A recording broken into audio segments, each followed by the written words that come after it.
नमस्कार प्यारे बच्चों, स्वागत है आपका हमारे चैनल इंग्लिश ऑन जेनिथ पे। तो प्यारे बच्चों, आज हम लोग आपके सिलेबस की तीसरी poem A tiger in the जू इसको करने जा रहे हैं। ए टाइगर इन द जू एक पोयम है बच्चों आपके सिलेबस में।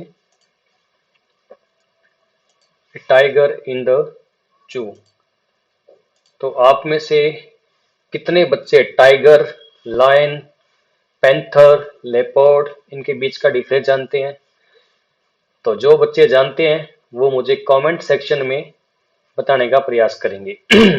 तो कमेंट करके बताना मुझे टाइगर, लॉयन, लेपर्ड इन सब में और पैंथर इनमें क्या डिफरेंस रहता है।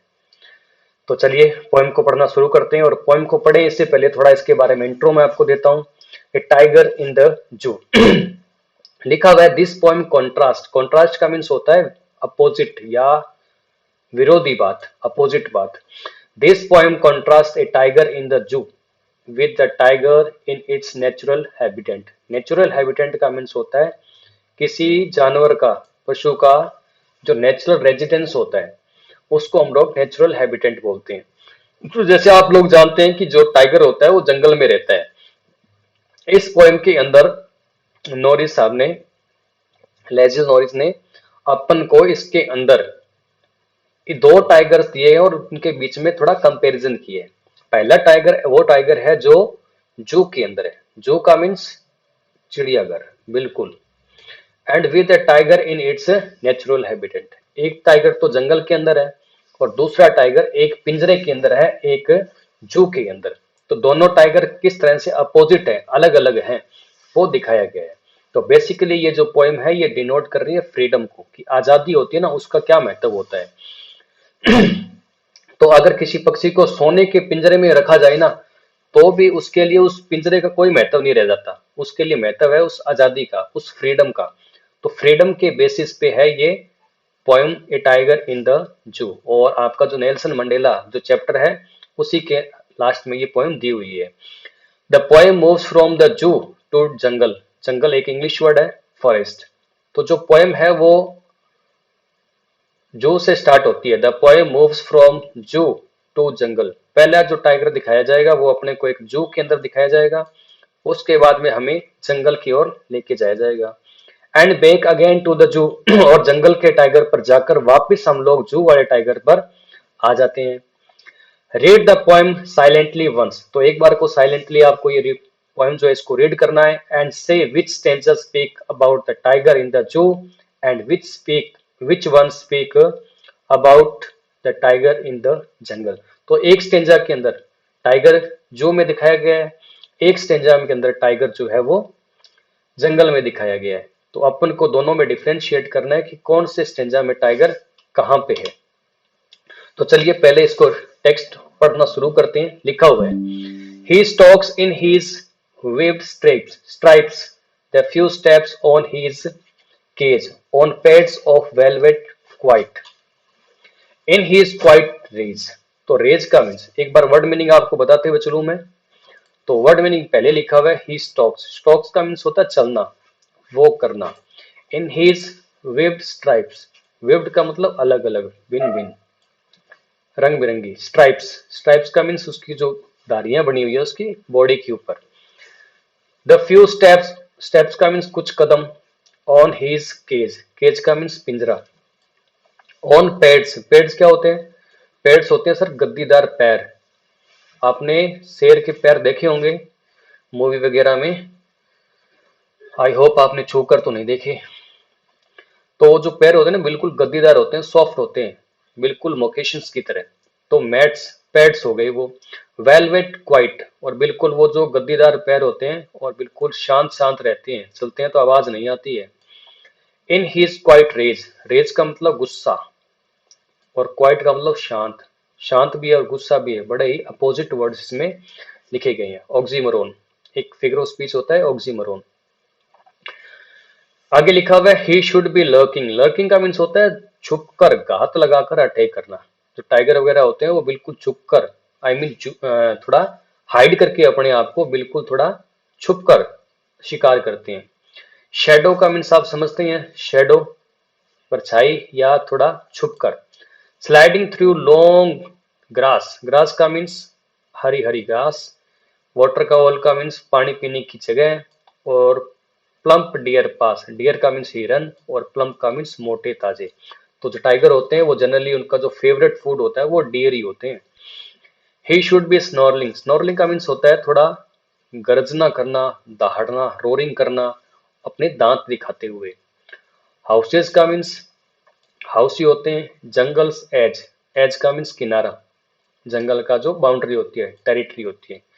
बैरिंग बैरिंग का मीन्स दिखाते हुए। हिज वाइट फैंगस, फैंगस का मीन्स उसके जो लंबे तीखे दांत होते हैं उसको फैंगस बोलते हैं। His claws terrorizing the village. तो पहला स्टेंजा देखें, लिखा हुआ है he stalks in his white stripes the few steps of his cage. तो अपने पिंजरे के अंदर जो टाइगर है वो कुछ कदम चल रहा होता है और बिल्कुल शांत होता है। तो पहले स्टेंजा के अंदर जो टाइगर दिखाया गया है वो जंगल के अंदर नहीं दिखाकर जू के अंदर दिखाया गया है। तो अपने पिंजरे के अंदर, केज के अंदर ये टाइगर जो है वो थोड़े थोड़े हल्के हल्के कदमों के साथ में चल रहा है। On pads of velvet quite, और उसके पैर जो है वो बिल्कुल गद्दीदार हैं, बिल्कुल वो वेलवेट की तरह, वेलवेट एक तरह का कपड़ा होता है, सॉफ्ट है।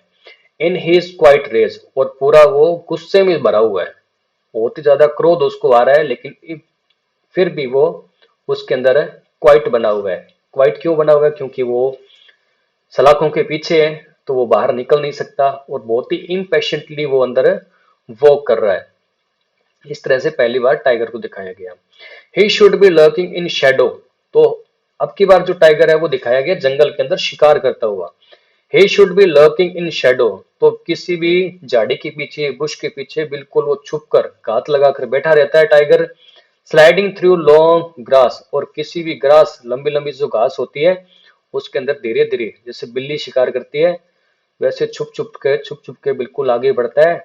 उस जगह की ओर बढ़ता है जहां पर वाटर होल, जहां पर बाकी जो हिरण है वो पानी पीने के लिए आते हैं, और उन हिरणों का वहां जाके ये शिकार करता है। तो पहला जो टाइगर दिखाया गया वो केज में दिखाया गया, दूसरा टाइगर दिखाया गया जंगल के अंदर। चलिए फिर लौटते हैं। He should be snarling around houses at the jungle's edge bearing his white fangs. इसके अंदर भी टाइगर जो है वो जंगल में दिखाया गया है। ही शुड बी स्नॉर्लिंग, और वहां पर जो टाइगर है वो बिल्कुल स्नॉर्लिंग कर रहा है, दहाड़ रहा है और अपने दांतों को दिखा रहा है। अराउंड हाउसेज, घरों के आसपास जो घर बने हुए। एट द जंगल्स एज, जंगल के किनारों के ऊपर। बेयरिंग हिज वाइट फिंगर्स, और अपने जो बड़े बड़े तीखे दांत है, व्हाइट फंगस है, वो शो कर रहा है। बेयरिंग का मीन्स दिखाना, वो अपने को दिखा रहा है। He is close terrorising the village, और उसके जो पंजे हैं इससे वो पूरे गांव के जो लोग हैं उनको टेरराइज कर रहा है, उनको डरा रहा है।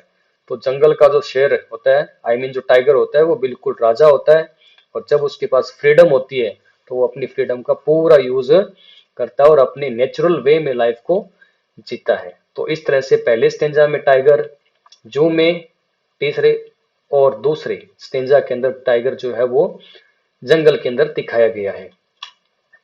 आगे चलते हैं। But he is locked in a concrete cell. तो इस स्टेंजा के अंदर जो टाइगर है वो फिर से एक कॉन्क्रीट सेल, कॉन्क्रीट सेल का मीन्स एक बंद पिंजरे के अंदर या एक बंद लॉकअप के अंदर वो एक बंद है। सेल का मतलब पिंजरा ही है, सेल कह लो या फिर एक स्ट्रक्चर कह लो, स्क्वायर टाइप, उसके अंदर वो बंद है। और वो जो बिल्डिंग है उसकी जो वो वॉल्स है वो सारी कंक्रीट की बनी हुई रहती है। He is strength behind bars, और उसकी जितनी भी ताकत है वो सारी की सारी सलाखों के पीछे है। बिहाइंड द बार्स है, वो कुछ कर नहीं सकता है। Stalking the length of the cage, और बार बार में जो पिंजरे की जो लेंथ है, लंबाई है, उसके अंदर वो वॉक कर रहा है, कभी इधर जा रहा है कभी उधर जा रहा है, और कुछ वो कर नहीं सकता है। क्या कर सकता है? इतनी सारी उसकी जो पावर है वो तो सलाखों से ज्यादा तो है नहीं कि उनको तोड़कर वो बाहर आ जाए। तो stalking the length of his cage, अपने ही पिंजरे के अंदर इम्पेशेंटली वो वॉक कर रहा है और घूम रहा है। इग्नोरिंग विजिटर्स, और जितने भी विजिटर्स हैं, देखने वाले जो लोग हैं जू के अंदर, उन सबको वो इग्नोर कर रहा है, उनको देख नहीं रहा है, बिल्कुल भी वो उनकी ओर ध्यान नहीं देता है, अपने ही काम में मस्त रहता है। आगे लिखा हुआ है ही हियर्स का मीन सुनना। सामान्यतः अपने आप जो आवाज सुन जाती है दैट इज को हियर। और लिसन का मीन ध्यान से सुनना। He hears the last voice at night, तो लास्ट के अंदर रात को वो एक आवाज सुनता है, और आखिरी आवाज होती है वो रात को द पेट्रोलिंग कार्स। और आपने देखा होगा जू के अंदर कुछ पेट्रोलिंग कार्स होती है जो वहां घूमती रहती है और पेट्रोलिंग करती है। पेट्रोलिंग का मतलब गश्त करना, जैसे पुलिस रात को पेट्रोलिंग करती है उस तरह से। एंड स्टेयर्स, स्टेयर्स का मीन्स देखना लगातार। Stairs with his brilliant eyes, और अपनी चमकती हुई आंखों से, ब्रिलियंट आईज से, एट द ब्रिलियंट स्टार, और वो चमकते हुए तारों को रात को ये टाइगर देखता है। तो अपने टाइगर की जो मेंटलिटी है ना, मनोदशा है, उसको अपने यहाँ फील कर सकते हैं। कितना वो अपने आप को बार्स के पीछे मुश्किल महसूस कर रहा है, बहुत ही अपने आप को डिप्रेस्ड महसूस कर रहा है। और ही इज ब्रिलियंट आईज, और उसकी जो ब्रिलियंट आईज है वो ब्रिलियंट स्टार्स को देख रही है। इट मीन्स वो देखकर कहीं ना कहीं वो फ्रीडम को इमेजिन कर रहा है कि मैं भी आजाद हो जाऊं और मैं भी अपनी नेचुरल हैबिटेट में, जंगलों में चला जाऊं, शिकार करूं, वहां पे खेलूं। लेकिन हम लोगों ने क्या कर दिया, एनिमल को पकड़ के, उस टाइगर को पकड़कर बेचारे को एक पिंजरे के अंदर डाल दिया, जिसके अंदर वो बिना कोई सजा के, आई मीन बिना कोई क्राइम के वो सजा काट रहा होता है। तो हम लोगों को एनिमल्स वगैरह को सेव करना चाहिए, इस तरह से हमें उनको ट्रीट नहीं करना चाहिए just for sake of our entertainment. हमारे एंटरटेनमेंट के लिए हम लोग उनको इतना कष्ट दें, ये हमारे लिए ठीक नहीं है। तो प्रकृति ने जैसा जिसको बनाया है उसको उसके अनुसार अपना जीवन है जीना चाहिए, और हमें दूसरों की आज़ादी को, दूसरों की फ्रीडम को किल नहीं करना चाहिए। तो यही मैसेज इसके अंदर हमको दिया गया है। तो एक बार मैं आपको फिर से एक्सप्लेन कर दूं। लिखा हुआ है this poem contrast tiger of, चलिए ये तो आप लोग पढ़ चुके हैं, आगे चलें। एक बार मैं थोड़ा इंग्लिश में एक्सप्लेन कर देता हूँ आपको। He stalks in his waved stripes in this stanza, or in this poem. The poet tries to convey a message of freedom. The poet asks to us that every creature on this planet has a right to enjoy freedom. So there is an animal, and two animals are shown in the poem, first in the zoo and second in the jungle. The tiger which is in the jungle enjoys his life very well, but the tiger who is in a Joe is not capable or is not able to enjoy his life completely because he is behind the bars and nobody can get him freedom. Nobody can give him freedom, so he is just behind the bars, and he imagines himself imagine himself to be a liberal and wants to go go out of that cage. And now the tiger who is in the which is in the cage is not looking at the people. He just ignoring people, don't want to see them, because because he is behind the bars and he is impatiently walking from one side to another side, and he can't do anything because of he is disabled to do anything. So it was all about the poem, because the tiger was in the concrete cell, and the last voice that he hears at the last of the day, that is at the night time, which is a voice of patrolling cars, which he hears at the last time. And he stares at the brilliant eyes of the brilliant stars. With his brilliant eyes, he look at the stars and hope that one day he will be free from this uh, cage. This will be he will be go into the jungle and enjoy his life completely. So it was all about this poem, and all about this poem, a tiger in the zoo. Here is a photo of poet. So it is a contrastic life, and there is a meaning, or there is a a message which is try to give us that the freedom is essential for us, and every creature on this planet has its right to his to enjoy his freedom. So it was all about this poem. Now I will see you in the next video. So till that, have a nice day. And if you have any query and any questions, so you can ask me, and feel free to ask any questions, and keep subscribing our channel and keep share it and keep studying. It is important. So see you tomorrow. Have a nice day.